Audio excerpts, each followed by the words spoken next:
Rusia dilaporkan menghancurkan setidaknya 6 stasiun kereta api di wilayah Donbas, Ukraina. Serangan ke stasiun ini dilakukan untuk memutus akses fasilitas pengiriman senjata bantuan dari negara-negara barat.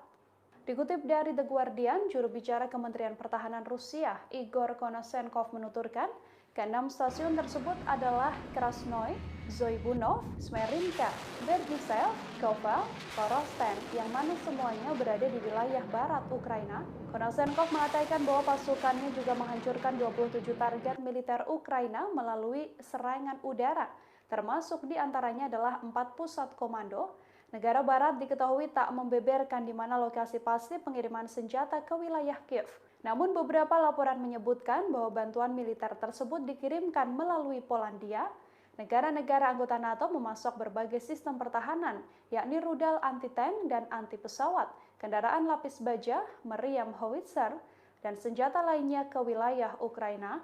Maksim Kozitsky, kepala pemerintah daerah di Lviv mengatakan, selama serangan tersebut, sistem anti-pesawat Ukraina menghancurkan rudal lain yang ditembakkan ke wilayah tersebut. Komando militer Ukraina mengatakan Rusia berusaha membom infrastruktur kereta api untuk mengganggu pasokan senjata dari negara asing.